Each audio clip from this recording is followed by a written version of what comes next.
Komið sæl og velkomin í föstudagsþáttinn hér á N4, föstudaginn 7. júlí. Við ætlum að fara víðan völl eins og svo oft áður. Við ætlum að vera í Skotlandi, seinni part þáttarins, en hingað í stúdíó fáum við marga góða gesti. Við ætlum að vera með litríka gesti.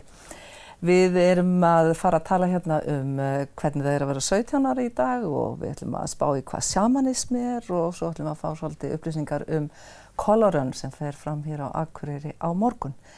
En til að byrja með, hér eru komnir góðu gestir. Feðginin Sólrún Svava Kjartansdóttir og Kjartan Ólafsson. Verið velkomin. Takk. Sólrún, þú ert nýorðin 17 ára. Ertu búin að taka bílpróf? Nei, ekki ennþá. Nú, hvað stendur í veginum? Bara vinnan og ég nenni ekki alveg strax að bara bíða með það svona draðans.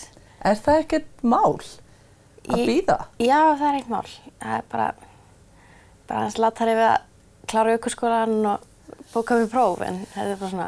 En þú talar leti, ertu vissum að þetta sé leti? Já. Þú er það? Þetta er kannski svona, það er ekki frekar vilja vera að vinna heldur en taka bílpróf. Já. Einu bleginu. Er þetta algengt meðal svona þinna jafnaldra? Já. 2000 árgangurinn, er hann bara latur? Já, eða þú veist, krakkar eru ekkert endilega, þau eru svona að taka prófið ekkert endilega á afmælisdaginn, sko. Nei. Það er alveg algengt að krakkar fái það á afmælisdaginn, en það er svona kannski helmingurinn sem að seinkar því mánuð, 2 mánuði, ár. Hafið þið eitthvað að rætta af hverju?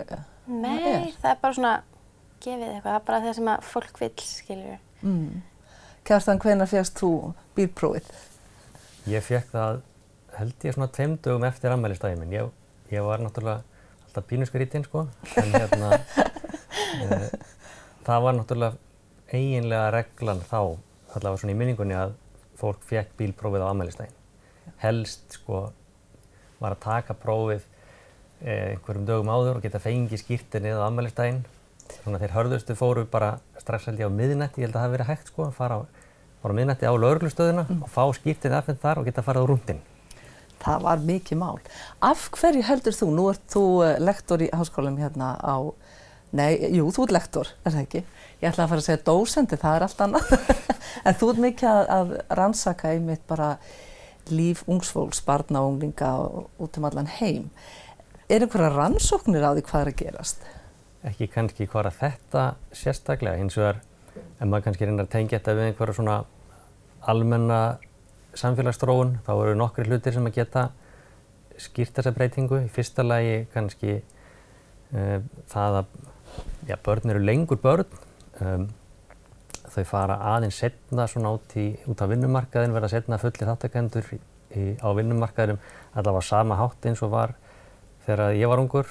Við erum ekki tala endilega stóra breytingur en svona, þú veist, að muna kannski 1-2 árum.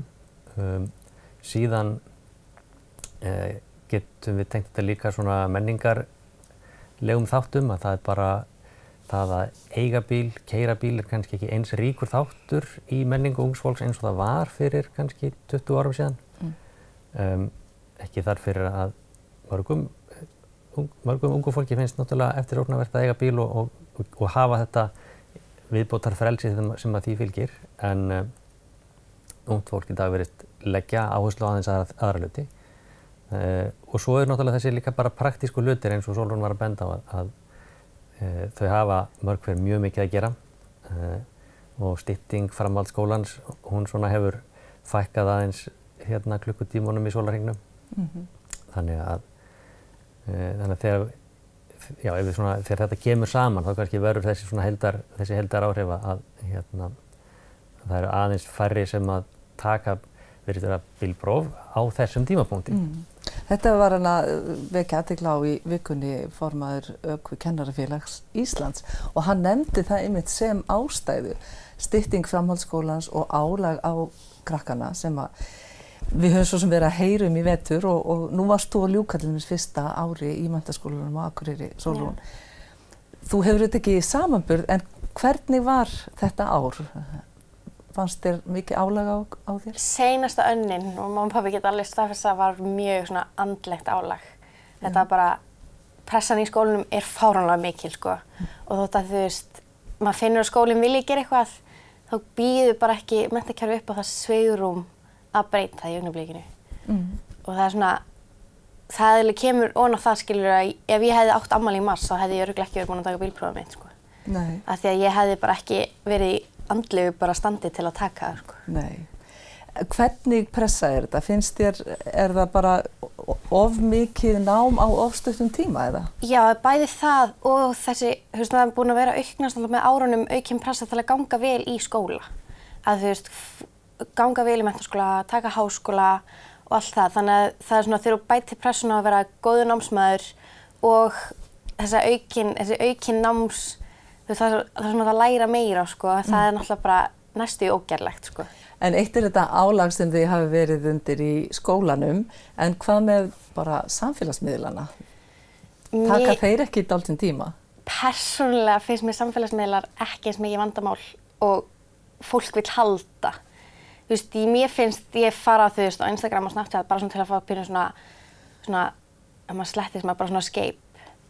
Þú veist, af því að þetta er svona annar heimur sem þú þarft ekki að hugsa námið og þetta er bara svona, þú veist, finnst ekki þegar að vera að tala að stelpur sé eitthvað vilja vera svo stelpurnar á Instagram og eitthvað svona að fólk sé eitthvað spyr sig saman.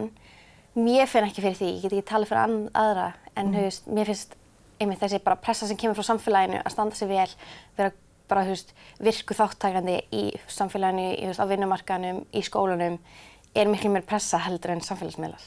Já. Heldur það sé almennt eða heldur það sé ekki einhverjir í þeirri stöðu? Jú, það eru örugglega alveg einhverjir. Að sofa varla fyrir snappi? Já, það geta alveg vel verið, sko. Já. En mér finnst ekki svona inn í mínum vinahóp vera eins mikil pressa, sko. Þið er bara orðið kannski að fórna því fyrir aðra hagsmuni. Maður hefur ekki tíma til að hugsa það. Nei. Hvað er að gerast út í heimi í þessu? Sko, ef maður hugsar já, og mitt formar ökukennarafélagsins, hann líka sko, komið þessa tilgátu að börnin væri svo mikið á samfélagsmiðlum, þau þurftu ekki á því að halda að keyra sko. Já. Ég held að það sé kannski ekki málið sko. Og eins og Sólrún nefna, það er rosaleg pressa á ungu fólki að standa sig vel. Ef við aftur hugsaum hvernig veröldin blasti við minni kynslóð þegar við vorum á þessum aldri, þá var miklu skýrara að ef þú myndir mennta þig og vera duglegur í skólanum að þá myndir þér ganga vel í lífinu.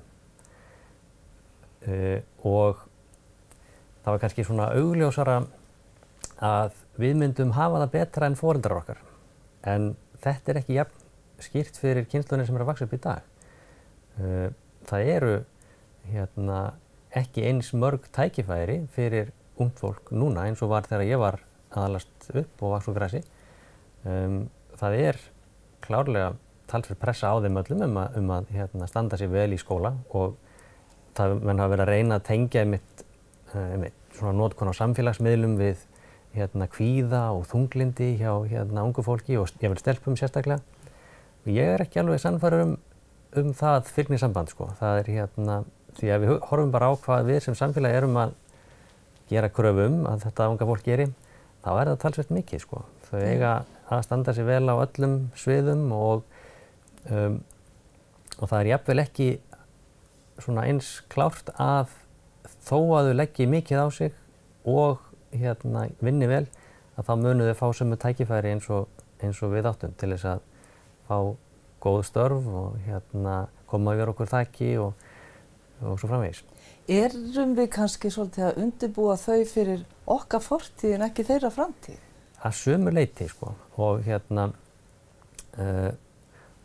og eins og hún er að nefna með sko, það var miklu skýrari leið frá til þess að svona tryggja það að maður hefði mörg tækifæri í lífinu að ganga menntaveginn. En þessi tenging er kannski ekki jafn skýr og hún var í dag, en samt auðvitað er þetta unga fólk að fara í nám og það er